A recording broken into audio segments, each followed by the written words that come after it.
It's another Betrothal Guys love story. Barrett and Devin, I'm looking forward to hearing how you guys got together and how you ended up following the biblical path of betrothal. Sounds good. Let's talk about it. All right, so first off, how long have you been married? 5 years. 5. Yep, 5 It's years. 5 years. As far as the beginning of your story, where did that really start? Was it true that you were looking for your father to pick out your wife for you, or is that... No, I mean, with my family, my dad had a lot of say because I respect my father. I respect his opinion a lot, but he wasn't gonna force me to marry anybody or anything like that. It's not like arranged marriage. Although, if he had come forward with a suggestion, I would have seriously considered it. So it sounds like you had a pretty close relationship with your dad, as far as maybe even thinking that he would be the first person to spot your wife in the process. Yeah, we have a very close relationship, very close. And I trust him completely.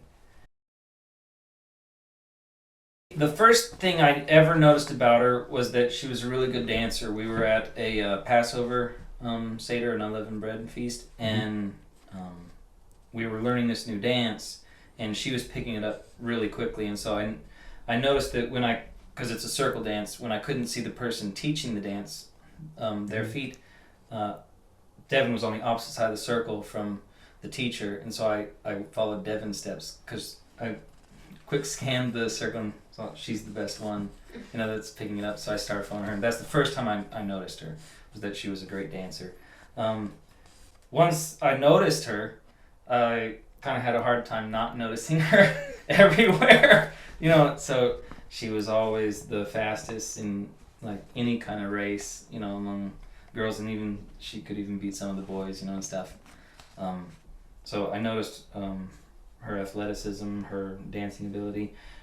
I noticed that she was a great guitar player. She was musically inclined, which I am not, but I like music, and so I really noticed that about her. So Devin, you didn't know at first that Barrett was interested in you, but did you have any impressions of Barrett at that point?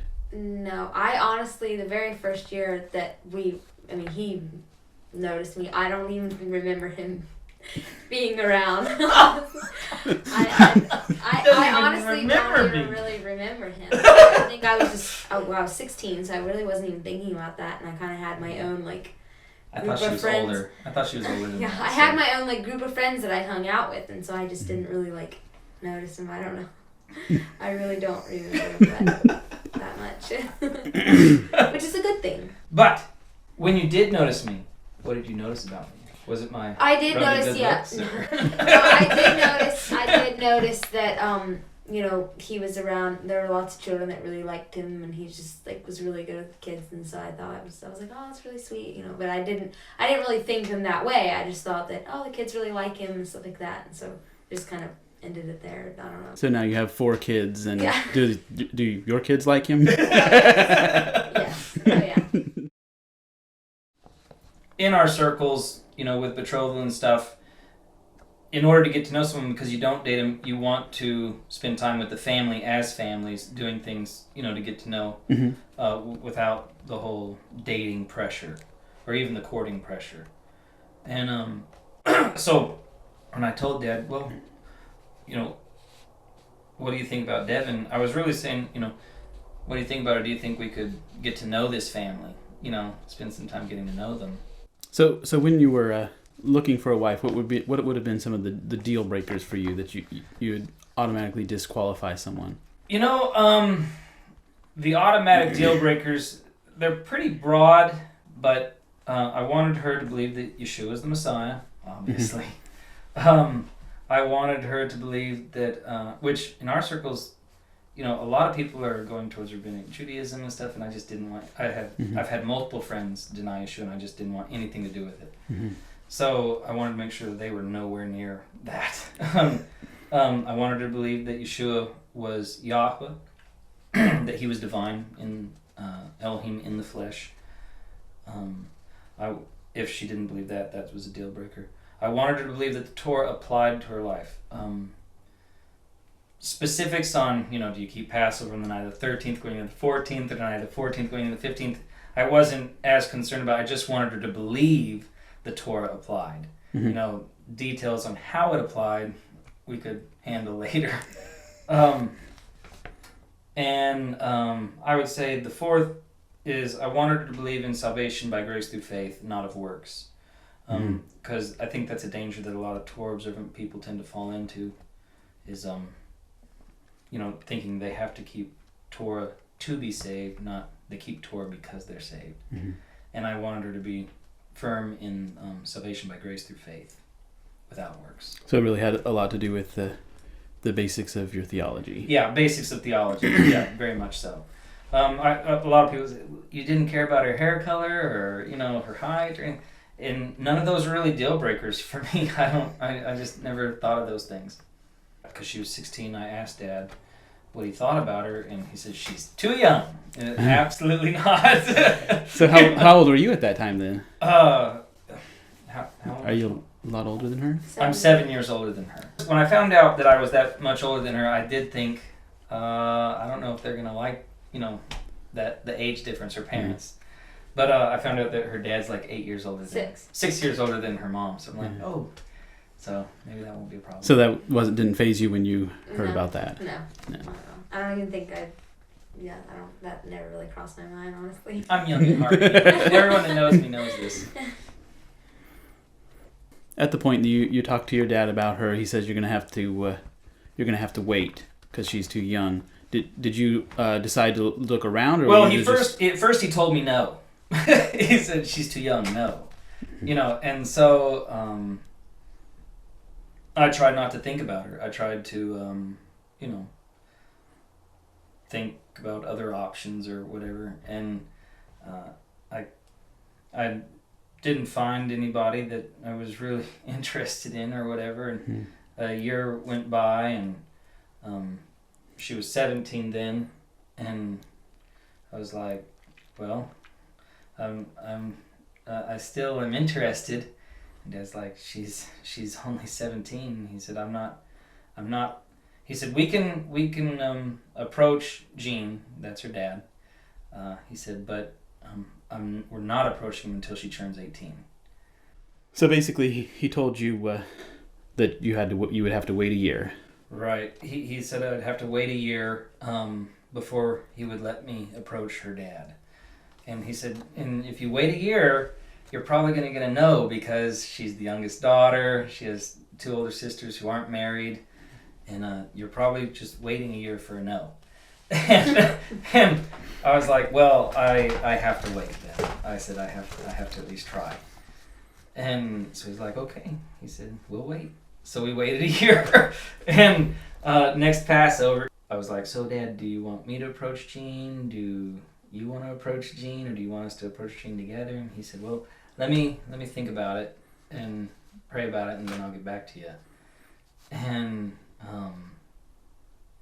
all of unleavened bread goes by, all 7 days, and the Schaefers go home. And I was like, what in the world happened? I was pretty upset. Let's put it that way. So did you talk to him at any point during the feast about it, or you were just waiting for him to? I was waiting for him to give me the green light, because we both knew I was going to ask. I was just waiting for him to tell me, okay, go. I decide you're going to go ask, or we're both going to go ask, or whatever. And so after they left, I was pretty upset, and I remember going up to the bathhouse to take a shower, and Dad followed me up, and he goes, well, he says, I asked Jean. I was like, you what? I'm like, you went without me, and you didn't even tell me you were going? And he goes, well, I didn't want you to be uncomfortable, for the rest of unleavened bread. I don't even know when in unleavened bread he asked. But I said, well, what did he say? And he said, well, he said he'd have to think and pray about it, obviously. So, Devin, at that point, did your dad tell you anything, or no? Complete secret. I don't think I found out until like maybe a month, maybe more, and my mom told me. So, okay. Yeah, my dad actually didn't know his family that well, and so when he came back, I found out later when he came back to tell my mom that someone had asked for me. My mom was like, well, which one was it? There's 3 boys, and he's like, I don't really remember. And like, so he's like, we're not going to say yes.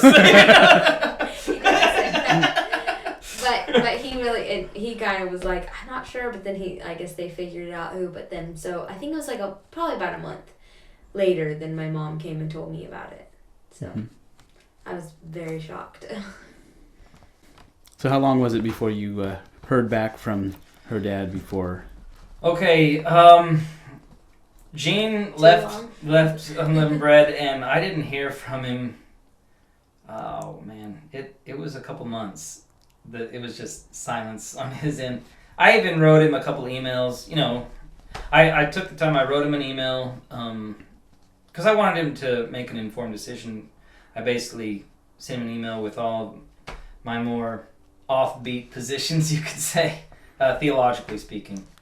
And because I wanted him to know, you know, what I believed, and if anything made him uncomfortable, I wanted him to know and be able to say no, and here's why. You know, you believe something stupid. You know? But he didn't contact me, so I sent him a couple emails, never responded, and so all I remember is being stressed. You know, and be like, oh, I guess Dad was right. I'm gonna get a no. You know, and I ended up calling him, and we talked on the phone and stuff. And he told me, he said that he was still thinking about it. He was not sure. He said that Lori, his wife, Devin's mom, was all for it. I was like, good, at least I got the mom on my side, you know. And he said, but I'm not sure. He said, I'm leaning that way. He said, but I don't know. And I was like, okay. And he said, we'll talk about, because in the conversation it came up that we were both going to Israel for tabernacles. And he said, and we were going to be there together. And he said, we'll talk about it then. And so I was like, okay. And so that was like 3 months away from tabernacles. So you're like halfway between Passover and tabernacles. Yeah, there. yeah.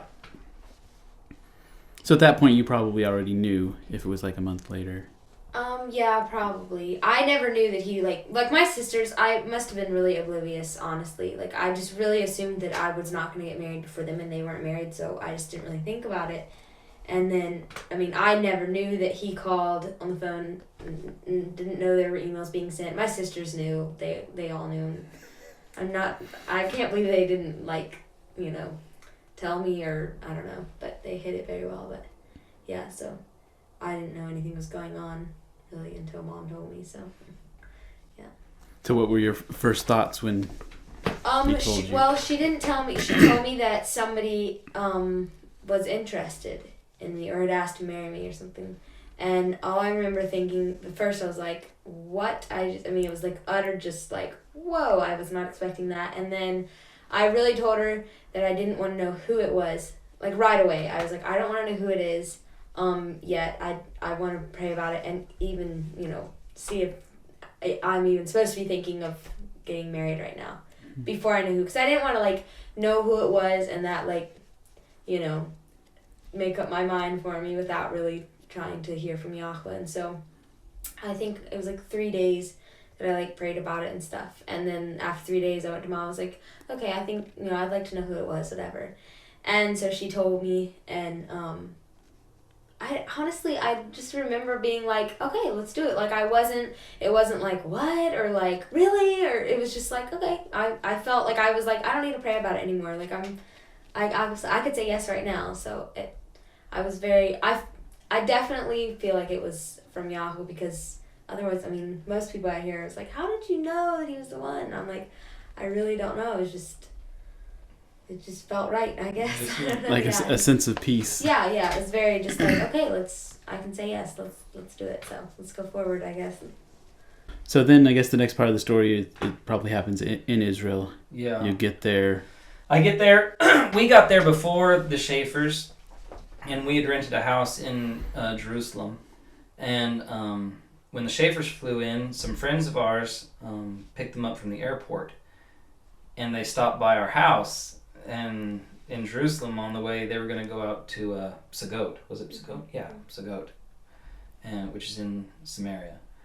And when our friends called us. They said, "Hey, we're going to be stopping by. We just picked up the shavers at the airport." Our friends did not know, that anything was happening. And so they were just coming by because we had some supplies for them or something at the house. And I was like really nervous when I was going, I can't. They pulled up in the driveway. I'm like, I can't go out there. I can't go out there. And my mom, you know how your mom can communicate without using words? She just looked at me and she's like, and I knew, okay, I'm going, So I go out and I say hi to Lori, and of course I know that she knows, but Devin will not look at me. She didn't even get out of the van as far as I knew. I mean, she just wouldn't get out of the van. And I was like, because that was unusual. We were friends, and for her to not even say hi was like, what? And I'm going, I think Devin knows, and I think she's not interested. I did get out of the van. I didn't want to get out of the van. No, you didn't. No, but I felt bad because your sister and your mom came out, and so I was like, well, I at least need to say hi to them and give them a hug. So I was like, I got out, I said hi, gave them a hug, and I got right back in the van. See, I didn't even see that. Yeah. And so they were there, and but her dad wasn't there. He was coming in how many weeks later? I don't remember. We were there for a while before you got there. And so we got to spend some time, in Israel together as families. Jean wasn't there. And when Jean got there, they were at our house in Jerusalem for Shabbat.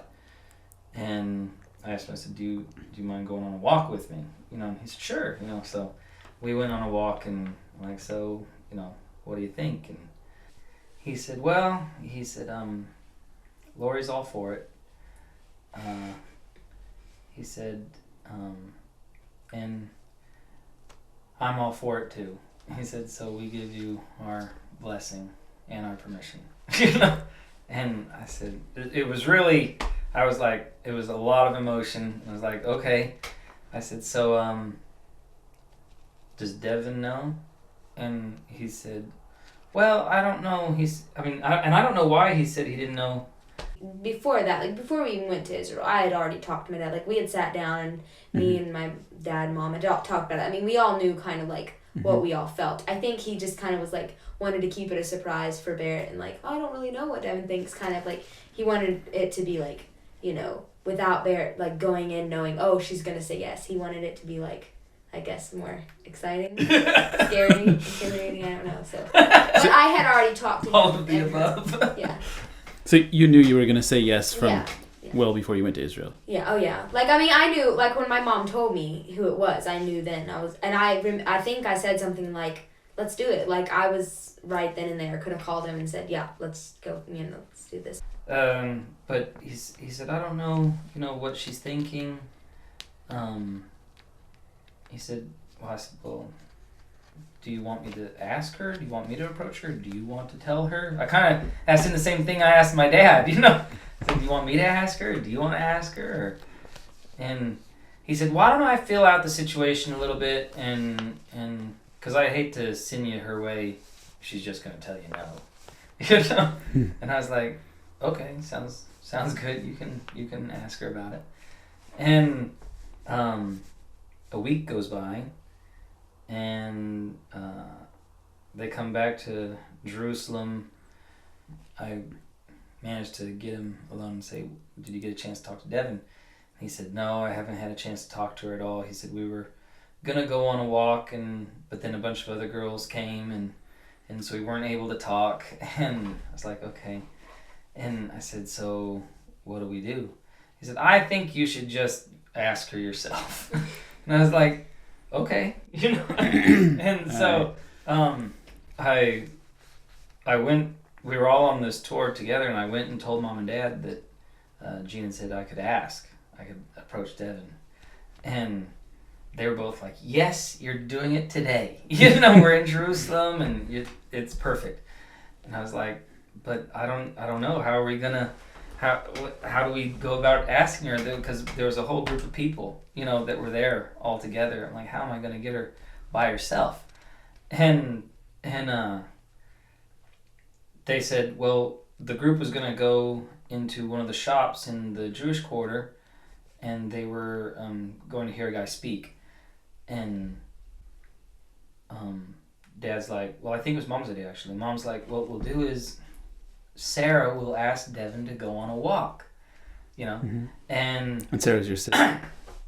Yeah, Sarah's my sister, and so while everyone's listening to the talk, Devin and Sarah will be going on a walk, but Sarah will just bring Devin to you and Dad, and because we wanted witnesses, we didn't want any inappropriateness, and so. We did that. Everyone went to the talk. Sarah asked Devin to go on a walk.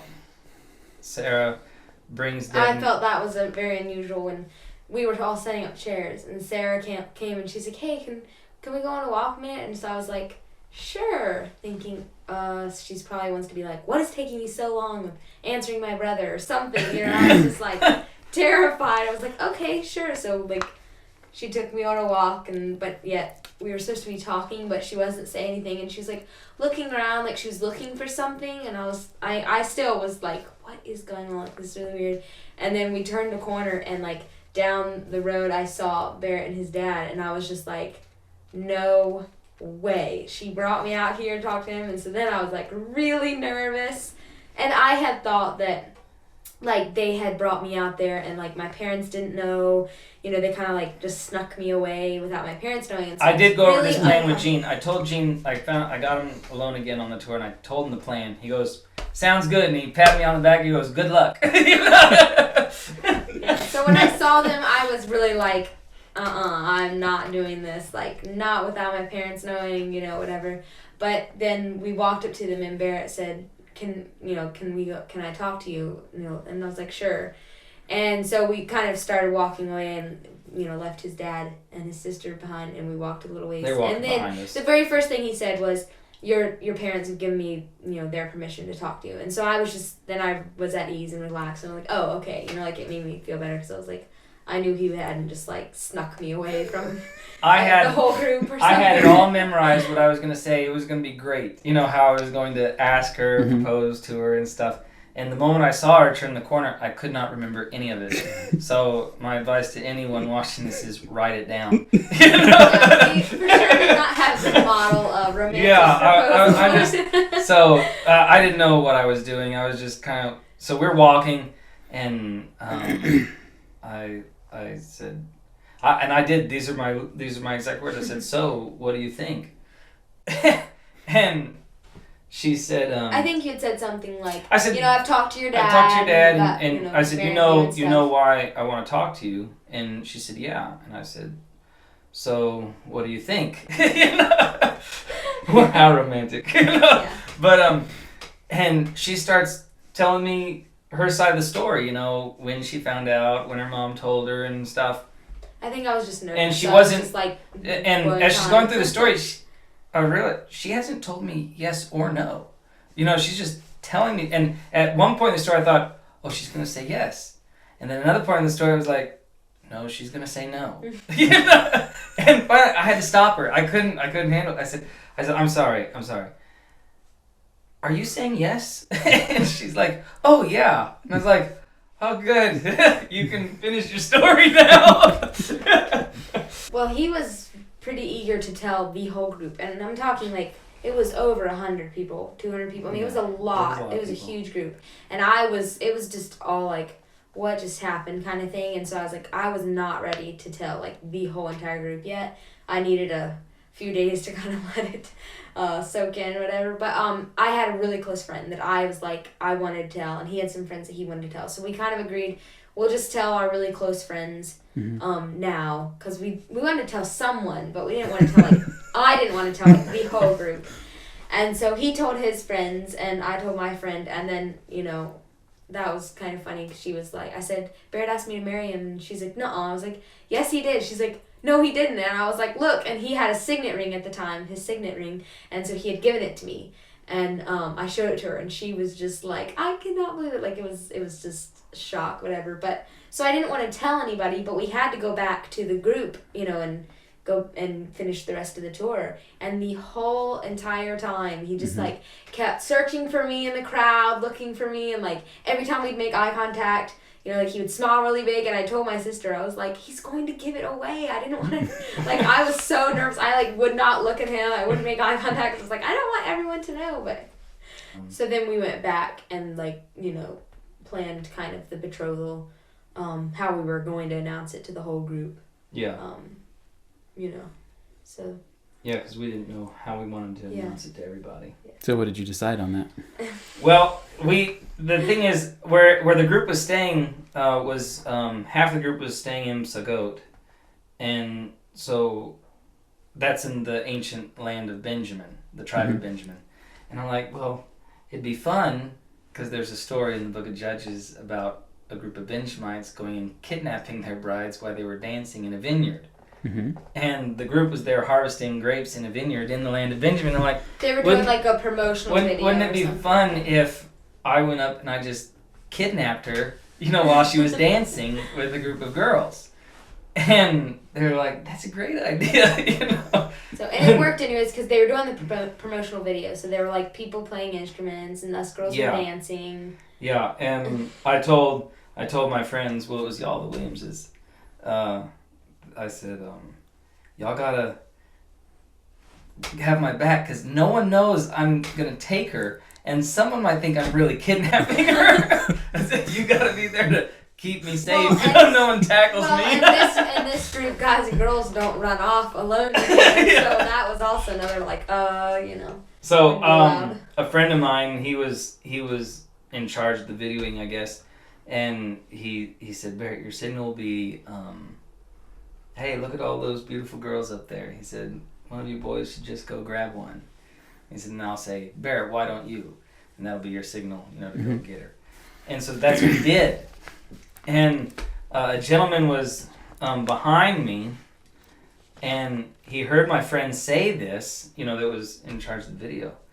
And he was like, and when my friend said, Barrett, why don't you? This older gentleman, he goes, don't you dare. And I was like, I'm sorry, I got to. So I took off running. And I went up, grabbed her hand. And like when I grabbed her hand, all the girls, no one in the circle of girls, except for my sister and her sister, knew that it was going to happen. All the other girls, they just stopped, like, they were shocked. Thinking, is there another guy's coming and grabbing me? And we ran off. I grabbed her by the hand and we ran off. And my dad was there in the getaway car, and we jumped in the car and drove off. And they were like, what just happened? A friend of mine, he goes, who wasn't in on it, he's like, that's against the rules. I don't know what just happened, but it was against the rules. So we just made a loop and then came back and announced it to everybody that we were getting betrothed. Yeah. And then we ended up having a betrothal party. Yeah, we had a betrothal there in Sagot. Mm-hmm. What kind of things did you do at your betrothal ceremony? Okay, I washed her feet, and because Yeshua washed his disciples' feet, and we during the betrothal ceremony, she put on her head covering for the first time, and what else we do? We read our ketubah, and we signed it. Mm-hmm. And didn't we do the rings? And yes, I gave her her ring. I think that was it, pretty much. And parents' blessing. Yeah, the parents blessed us, and it was pretty simple, but it was good. At what point did you, and it might be different for each of you, at what point did you really feel like you were betrothed or fully committed or husband and wife, or how did you look at that? I felt that we were betrothed officially when I asked and she said yes, there in Jerusalem. Okay. And the ceremony was just a fun thing, to do, but I don't consider us being betrothed from that point. I consider us being betrothed earlier when I asked for her and she said yes in Jerusalem. So that was 5 days earlier, something like that. Yeah. And we had already, that's kind of what he had, I don't know if you had written that in the letter that you wrote to my parents or something, but somehow I knew. It was like, the moment I said yes, that's when, it was official, like, you are husband and wife type thing. We were married. Yeah. And so I think you must have written it in the letter or something. Mm-hmm. But. So I know a lot of couples say they feel more betrothed after the ceremony. Did you feel any like more committed or anything at that point, or you were just pretty much good with it from the proposal? I don't remember. I think it makes it more like you've got a ring on your finger. I was wearing a head covering then. It was for sure different after the betrothal ceremony. Yeah. But I wouldn't say I felt any more committed. I was committed. I was committed the moment I was ready to ask Jean. I knew once I threw my hat in the ring, it wasn't going to change for me. I was committed. Because we had found out, like, all those things you were asking earlier, like, what's a deal breaker? We had found those things out before I approached. I wasn't going to approach somebody without knowing their position on those things. Between me asking, because I asked, Dad asked at Passover, and then it was 6 months later before I got a yes, and we got betrothed because it was during Tabernacles. And then it was another 3 months. We went, our families went skiing together in Colorado. Visited each other's families, and then 3 months later, it was Passover again. That's when we got married. Let it bring us to our knees. Love is a shelter in a raging storm. Love is a peace in the middle of a war. And if we try to leave, may God send angels to guard the door. No, love is not a fight, but it's something worth fighting for.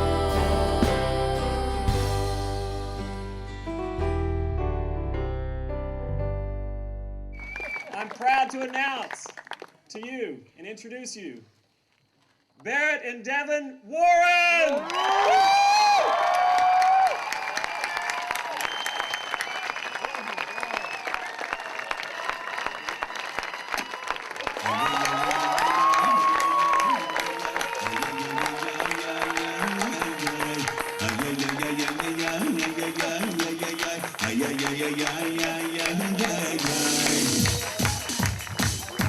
If we can get any young men that want to come down and help us do the chair dance, that'd be awesome.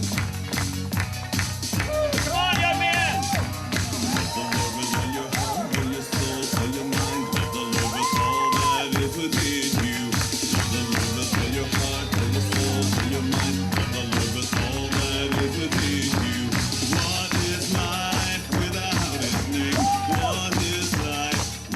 Thanks, Barrett and Devin, for sharing your story with us today. Thanks for having us. You've been watching Betrothal Guys. We hope you've been encouraged.